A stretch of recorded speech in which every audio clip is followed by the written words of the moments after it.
I recently finished a novel, and I wanted to talk about that today. You see, the setting of the novel is loaded with the common tropes of steampunk. Elements such as Victorian era culture and even airships. Except, here's the thing, there's no steam, it's not set in the 1800s, and there are no dirigibles or blimps.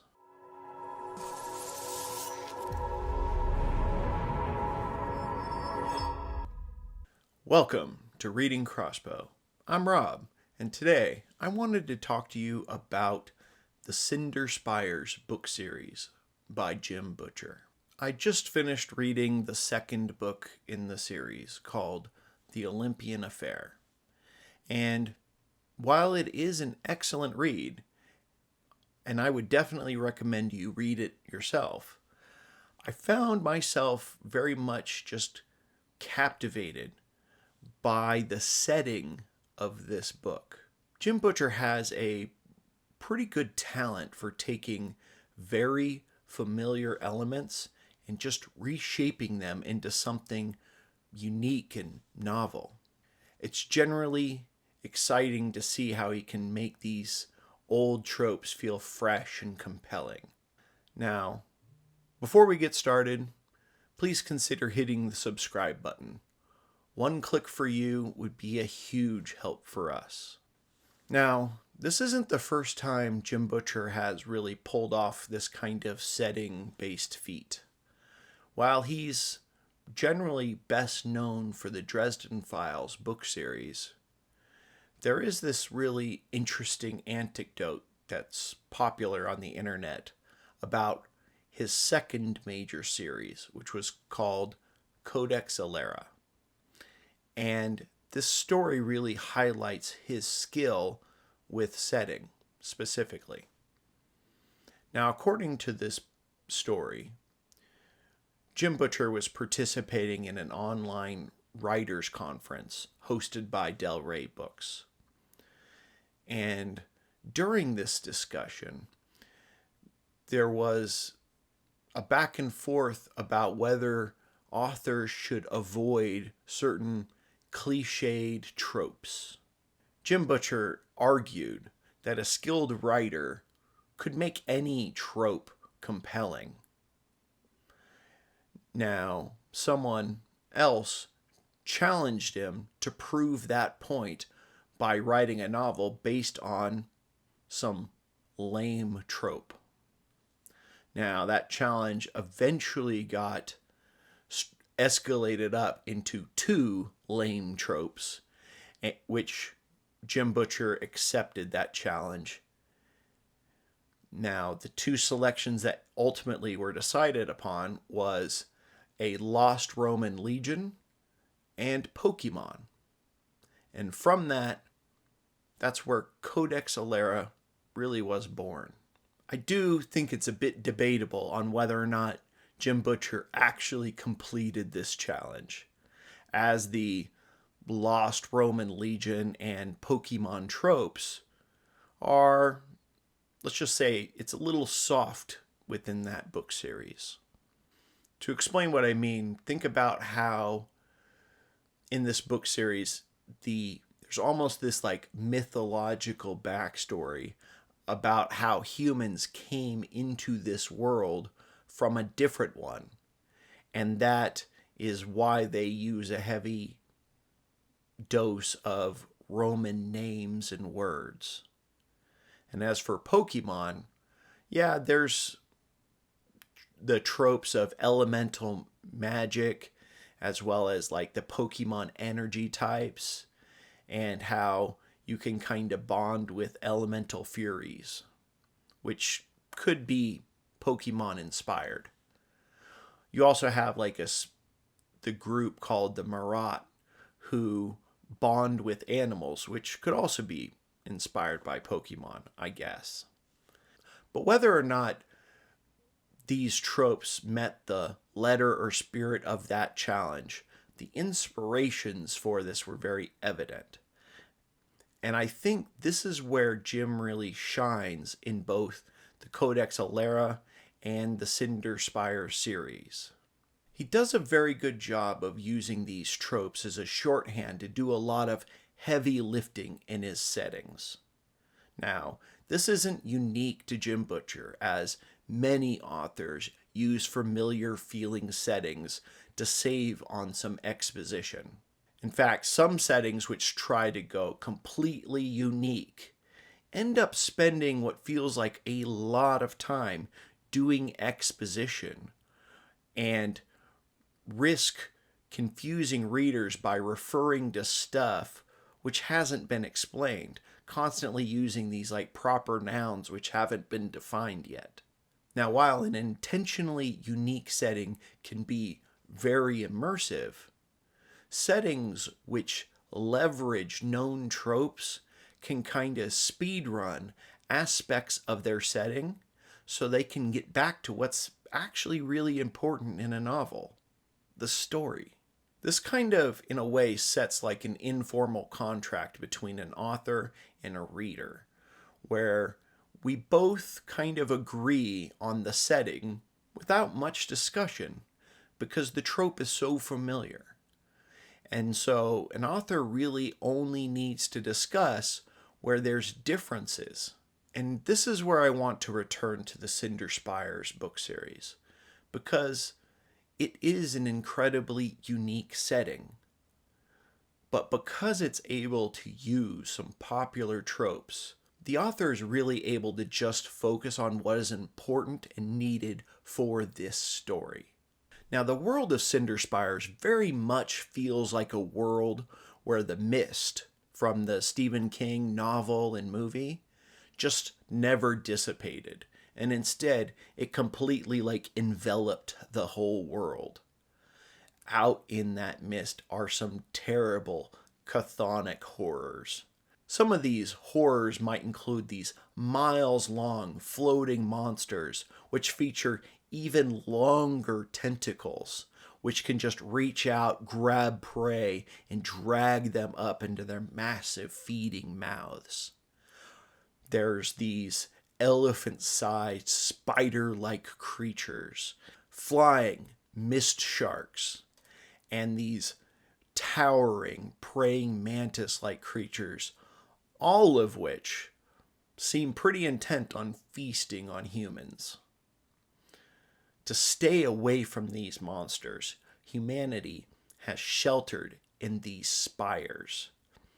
Now, these spires are these cylindrical, arcology-like towers, where they're like 2 miles in diameter and almost 2 miles tall.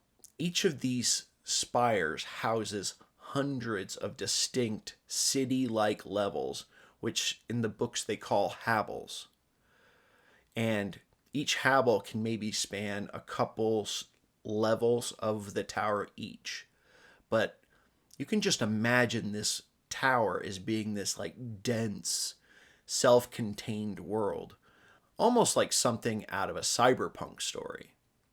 And it's clear that humanity used to live on the surface of this world, but at some point in the past, this mythical group that gets called the Builders created these spires, and humanity now uses these as a refuge to stay out of that hostile mist that's outside.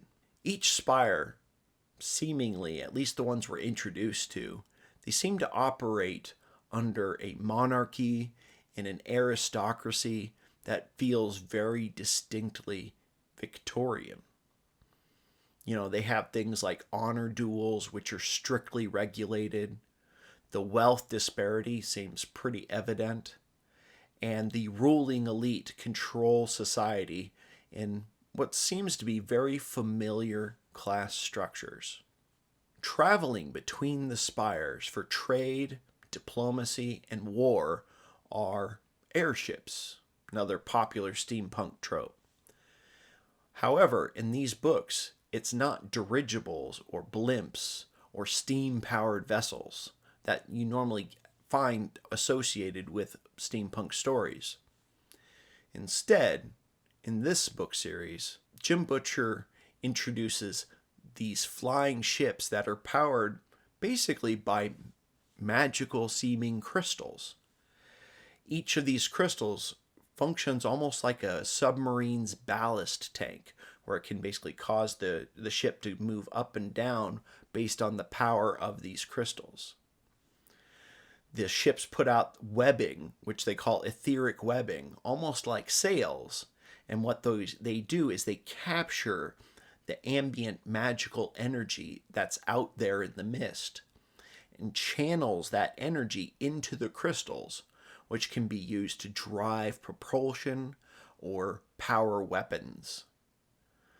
While the setting does have things like black powder firearms and even swords that remain quite popular, especially amongst the social elite, etherically powered weaponry does play a crucial role in many of the combat that occurs in this story.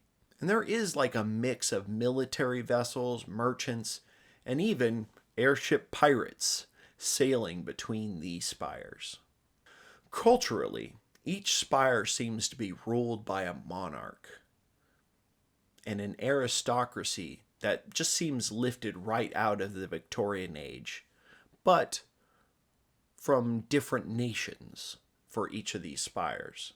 As well as the thriving aristocracy, you get to see some of the struggling working class and all of the expected tropes of this era of stories. Now, I talked a little bit about the highly regulated honor duels.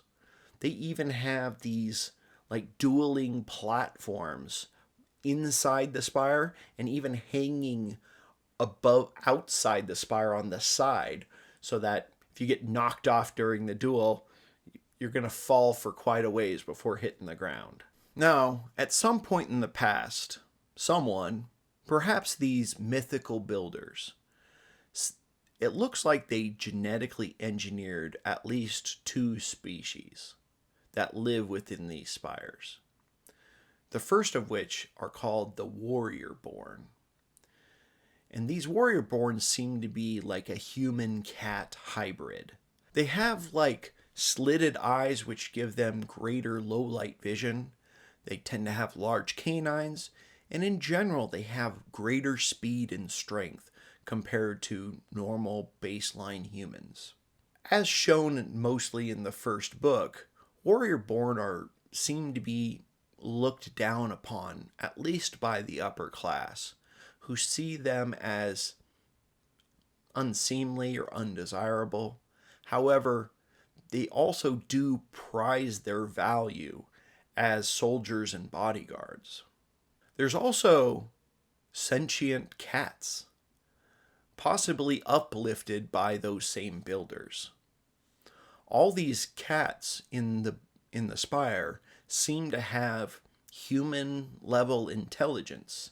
However, they do remain behaviorally feline in almost every way.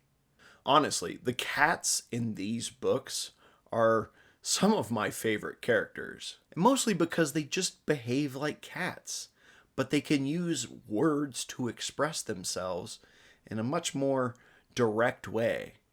For example, when two cats meet in this setting, they attempt to establish like dominance over one another by seeing who can ignore the other one harder. For example, they'll just sit nearby to one another, cleaning themselves, swishing their tails, or staring off at nothing in an attempt to get the other cat to acknowledge them first. And that's how they established their superiority over one another. Now, this could take hours, and the humans find it very confusing. But it's really amusing as these cats have this kind of funny superiority complex, even over humans. And they always seem to project themselves as being in positions of importance in every social situation, just ignoring any discussion or logic that might suggest otherwise.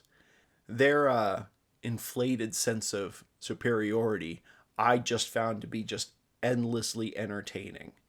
And the dialogue of the cats in these two books is just pure comic relief. Finally, the Cinder Spires is a fantasy book series, and therefore there is quite a bit of magic in this world.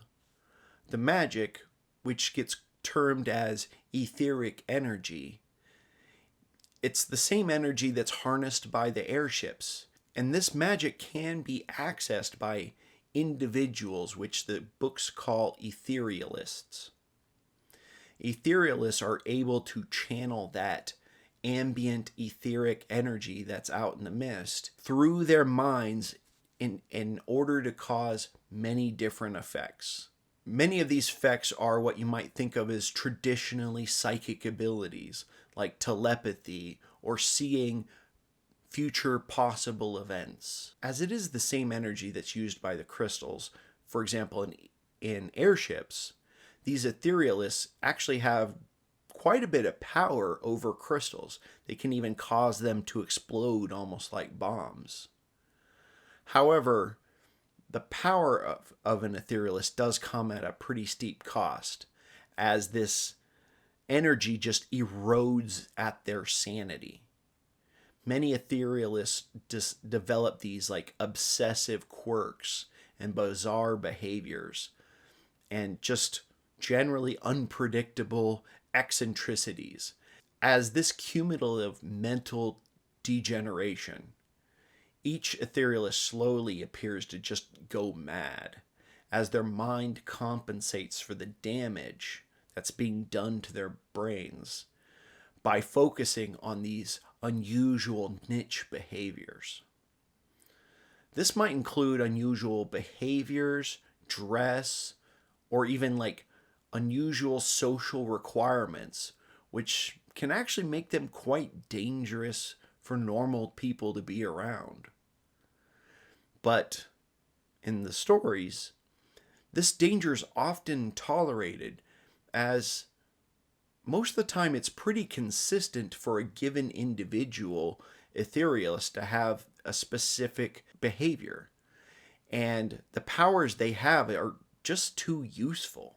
Now, like the Dresden Files and Codex Alera, the Cinder Spires really does showcase Jim Butcher's talent for just reshaping common tropes into something that's engaging and quite distinct.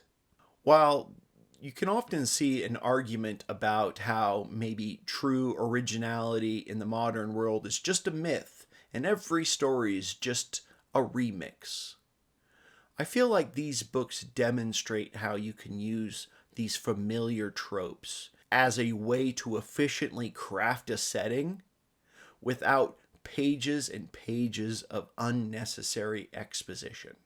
Many great authors are able to do this, not just Jim Butcher.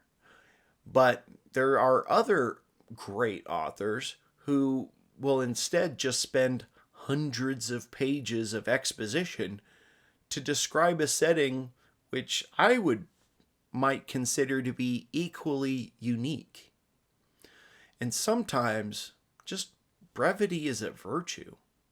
Now, if you made it this far in the video, you probably have a pretty strong grasp of what the Cinder Spires world is like, even though I have not discussed the plot of these books really at all. And the setting elements that I've described before now are really just the most basic of summaries of the setting. And I think that's the power of a well-constructed novel setting. For the Cinder Spire books, pick them up for a fun, swashbuckling adventure story that features espionage and Lovecraftian horror elements. Perhaps I can maybe even get Lena to read this series in the future. So be sure to come back next week. I'm pretty sure Lena will be here, and we're planning on covering what might be one of the biggest books we've reviewed so far. So don't forget to subscribe so you don't miss out on next week's video.